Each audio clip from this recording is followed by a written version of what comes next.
Hi dears, welcome back to my channel. എല്ലാവർക്കും സുഖമാണെന്ന് വിശ്വസിക്കുന്നു. ഞാനിവിടെ സുഖമായിരിക്കുന്നു കേട്ടോ. കഴിഞ്ഞ ക്ലാസ്സിൽ നമ്മൾ ചെയ്ത് നോക്കിയത് മാജിക് ചെയിൻ സ്റ്റിച്ചാണ്. എല്ലാവരും അത് ചെയ്ത് പഠിച്ചിട്ടുണ്ടോ? എല്ലാവരും അത് ചെയ്ത് നോക്കുക. നമ്മൾ നോർമൽ ചെയിൻ സ്റ്റിച്ച് ചെയ്യുന്നത് പോലെ തന്നെയാണെങ്കിലും കുറച്ചൊരു ബുദ്ധിമുട്ടാണ് മാജിക് ചെയിൻ സ്റ്റിച്ച് ചെയ്തെടുക്കാൻ. കാരണം നമ്മൾ ഒരു സൂചിയിൽ 2 കളർ ത്രെഡ് ഒരേ സമയം കോർത്തെടുത്ത് ചെയ്യുന്നൊരു രീതിയാണ്. പക്ഷെ നമ്മൾ ചെയ്ത് കുറച്ച് സമയമെടുത്ത് ക്ഷമയോട് ചെയ്താൽ മാത്രമേ ഉള്ളൂ നമുക്ക് ആ ഒരു സ്റ്റിച്ച് അതിൻ്റെ ഒരു ഭംഗിയിൽ കിട്ടുക. അപ്പം എന്തായാലും സ്റ്റിച്ചുകളൊക്കെ ചെയ്ത് പഠിക്കുക. അതേപോലെ മോട്ടിഫിലേക്കും ചെയ്ത് നോക്കുക. കഴിഞ്ഞ ക്ലാസ്സിലും അതിൻ്റെ മുൻപത്തെ ക്ലാസ്സിലും നമ്മൾ ചെയിൻ സ്റ്റിച്ചും മാജിക് ചെയിൻ സ്റ്റിച്ചും, അതായത് ചെയിൻ സ്റ്റിച്ചിൻ്റെ വേരിയൻ്റ് ആണ് മാജിക് ചെയിൻ സ്റ്റിച്ച്. അപ്പോൾ ഈ 2 സ്റ്റിച്ചുകളാണ് നമ്മൾ പഠിച്ചത്. ഇന്നത്തെ ക്ലാസ്സിൽ നമ്മൾ നോക്കുന്നത് ചെയിൻ സ്റ്റിച്ചിൻ്റെ ഒരു വേരിയൻ്റ് ആയിട്ടുള്ള വിബ്ഡ് ചെയിൻ സ്റ്റിച്ചാണ്. ഇതേപോലെ തന്നെ നമുക്ക് ഒരുപാട് സമയമൊന്നുമില്ല, നമുക്കിത് എളുപ്പത്തിൽ ചെയ്തെടുക്കാൻ പറ്റുന്നൊരു സ്റ്റിച്ചാണ്. അതിൻ്റെ ബേസിക് ആയിട്ട് വരുന്നത് നോർമൽ ചെയിൻ സ്റ്റിച്ചുമാണ്. അപ്പോൾ നമുക്ക് ചെയിൻ സ്റ്റിച്ച് ചെയ്ത് അതിനുശേഷം അത് വിബ്ഡ് ചെയിൻ സ്റ്റിച്ചിലേക്ക് മാറ്റുന്നത് എങ്ങനെയാണെന്ന് ഞാൻ കാണിച്ചു തരാം. അപ്പോൾ അതിന് വേണ്ടിയിട്ടാണ് സ്റ്റിച്ച് ബോർഡ് ഞാൻ എടുത്തിട്ടുണ്ട്. അതിലൊരു ലൈന് വരച്ചു കൊടുക്കാം.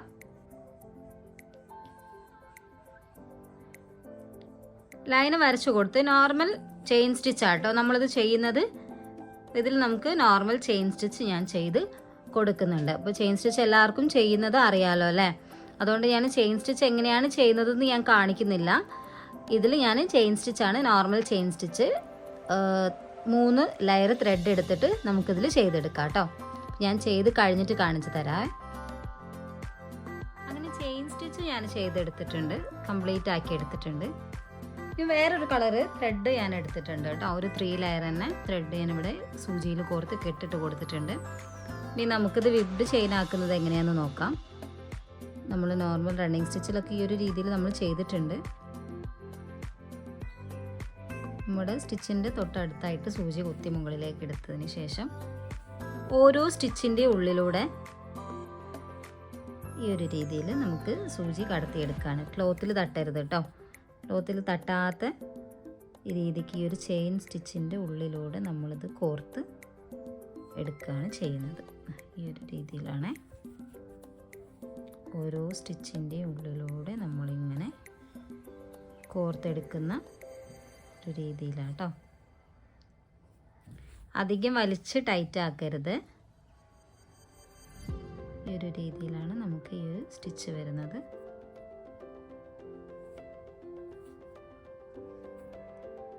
സൂചി വല്ലാതെ ക്ലോത്തിൽ കോർക്കുന്നുണ്ടെന്ന് തോന്നിയിട്ടുണ്ടെങ്കിൽ ബാക്കിൽ ഭാഗം കൊണ്ട് ഇങ്ങനെ ചെയ്തെടുത്താൽ മതി കേട്ടോ. കാരണം നമുക്ക് ഈ സൂചി ഈ ത്രെഡ് സ്റ്റാർട്ട് ചെയ്യുന്നതും അവസാനിക്കുന്നതും മാത്രമേ നമുക്ക് ക്ലോത്തിൽ അറ്റാച്ച് ആവുള്ളൂ. ബാക്കി ഒരു ഭാഗത്ത് നമുക്കിത് ക്ലോത്തിൽ തട്ടരുത് കേട്ടോ. ഇങ്ങനെ നമുക്ക് കംപ്ലീറ്റ് ചെയ്തെടുക്കാം.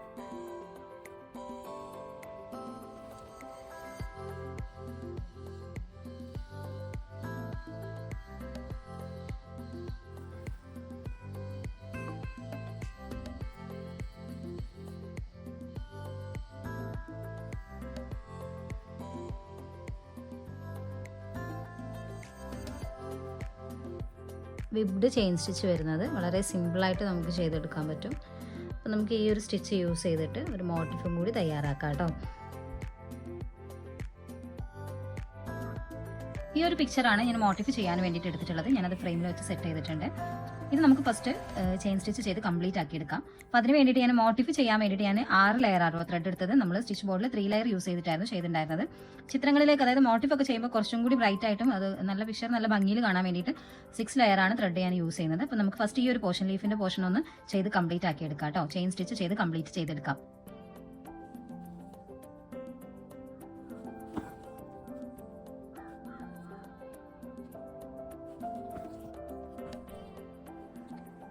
ഈ ഒരു സ്റ്റിച്ച് കൂടുതലും നെക്കിൻ്റെ ഭാഗങ്ങളിലൊക്കെ ചെയ്യാനാട്ടോ യൂസ് ചെയ്യാം. അപ്പോൾ നമ്മൾ അങ്ങനെ ചെയ്യുന്ന സമയത്ത് കുറച്ചുകൂടി വലിയ വലിയ ചെയിൻ സ്റ്റിച്ച് കൊടുക്കുക കേട്ടോ. അങ്ങനെ ചെയ്യുമ്പോഴാണ് ഇത് നമുക്ക് നല്ല ഭംഗി ഉണ്ടാവുക. അതിപ്പോൾ നമ്മൾ മോട്ടിഫിലേക്ക് ചെയ്യുന്ന സമയത്ത് ഒരുപാട് വലിയ സ്റ്റിച്ച് കൊടുത്തിട്ടുണ്ടെങ്കിൽ ആ മോട്ടിഫിൻ്റെ ആ ഒരു ഭംഗി ഉണ്ടാവില്ല. അതായത് കറക്റ്റ് ഷേപ്പ് കാര്യങ്ങളൊക്കെ കിട്ടാൻ വേണ്ടിയിട്ടാണ് നമ്മൾ മാക്സിമം ചെറിയ സ്റ്റിച്ച് വെച്ചിട്ട് ചെയ്യുന്നത്. നെക്കിലേക്കൊക്കെയാണ് ചെയ്യുന്നതെങ്കിൽ വലിയ വലിയ സ്റ്റിച്ചാണ്, കുറച്ചും കൂടി ലെങ്ത് ആക്കിയിട്ടാണ് ഈ സ്റ്റിച്ച് ചെയ്തെടുക്കുക കേട്ടോ.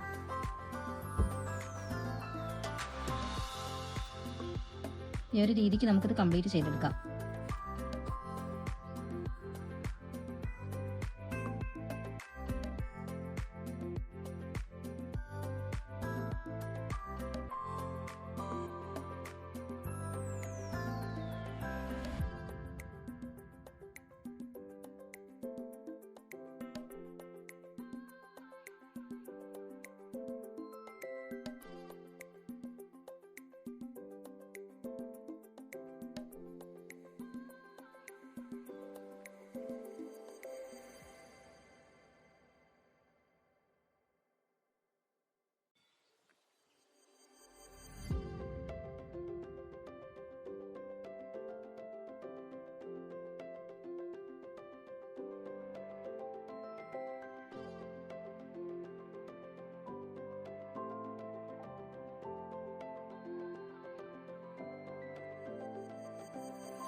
അങ്ങനെ നമ്മുടെ മോട്ടിഫിൻ്റെ ചെയിൻ സ്റ്റിച്ച് ചെയ്ത ഭാഗങ്ങളൊക്കെ കംപ്ലീറ്റ് ചെയ്തെടുത്തിട്ടുണ്ട്. ഇനി നമുക്കിത് വിബ്ഡ് ചെയിനിലേക്ക് മാറ്റണം. അതിന് വേണ്ടിയിട്ട് ഞാൻ 6 ലെയർ ത്രെഡാണ് എടുത്തിട്ടുള്ളത്. നമുക്കിത് ഓരോ സ്റ്റിച്ചിൻ്റെയും ഉള്ളിലൂടെ ഇതേപോലെ കോർത്ത് കംപ്ലീറ്റ് ചെയ്തെടുക്കാം കേട്ടോ.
അങ്ങനെ നമ്മുടെ മോട്ടിഫ് ഇവിടെ കംപ്ലീറ്റ് ആയിട്ടുണ്ട് കേട്ടോ. എങ്ങനെയാണ് ഇതിൻ്റെ ബാക്ക് സൈഡ് വരുന്നത്, ഞാനത് സ്റ്റിച്ച് ഒന്ന് കെട്ടിട്ട് കൊടുക്കുന്നുണ്ട്.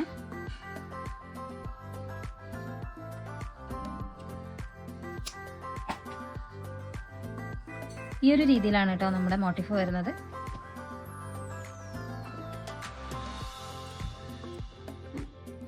ഞാൻ എൻ്റെ റെക്കോർഡിൽ ചെയ്തിട്ടുള്ള ഈ ഒരു സ്റ്റിച്ചിൻ്റെ മോട്ടിഫ് കാണിച്ചു തരാം കേട്ടോ. വിബ്ഡ് ചെയിൻ സ്റ്റിച്ചിൻ്റെ മോട്ടിഫ് ഞാൻ കാണിച്ചു തരാം. അത്യാവശ്യം വലിയൊരു മോട്ടിഫായിരുന്നു കേട്ടോ ഞാൻ ചെയ്തത്. വലിയ സൈസായിരുന്നു ഞാൻ ചെയ്ത മോട്ടിഫ്. ഇതായിരുന്നു ഞാൻ എൻ്റെ റെക്കോർഡ് ബുക്കിലേക്ക് ചെയ്തിട്ടുള്ള മോട്ടിഫ് കേട്ടോ. അപ്പോൾ ഇതേപോലുള്ള ചിത്രങ്ങൾ, വലിയ വലിയ ചിത്രങ്ങൾ ചെയ്ത് പഠിക്കണം കേട്ടോ. വലിയ വലിയ ചിത്രങ്ങൾ ചെയ്ത് പഠിച്ചാലേ നമുക്ക് ആ ഒരു സ്റ്റിച്ച് പെട്ടെന്ന് തന്നെ നമുക്ക് മനസ്സിലാക്കി എടുക്കാൻ പറ്റുള്ളൂ, ഏത് രീതിയിലാണ് വരുന്നതെന്നൊക്കെ. വലിയ ചിത്രങ്ങൾ നിങ്ങളും ചെയ്ത് പഠിക്കുക കേട്ടോ. ഇന്നത്തെ വീഡിയോ എല്ലാവർക്കും ഇഷ്ടമായെന്ന് വിചാരിക്കുന്നു. ഇന്നത്തെ ക്ലാസ് എല്ലാവർക്കും ഇഷ്ടമായെന്ന് വിചാരിക്കുന്നു. അപ്പോൾ ഇതേപോലുള്ള മോട്ടിഫുകളൊക്കെ നിങ്ങളും ചെയ്ത് പഠിക്കുക. അപ്പോൾ ഇന്നത്തെ ക്ലാസ്സിൽ നമ്മൾ ചെയ്തിട്ടുള്ള മോട്ടിഫ് ഇതാണ്.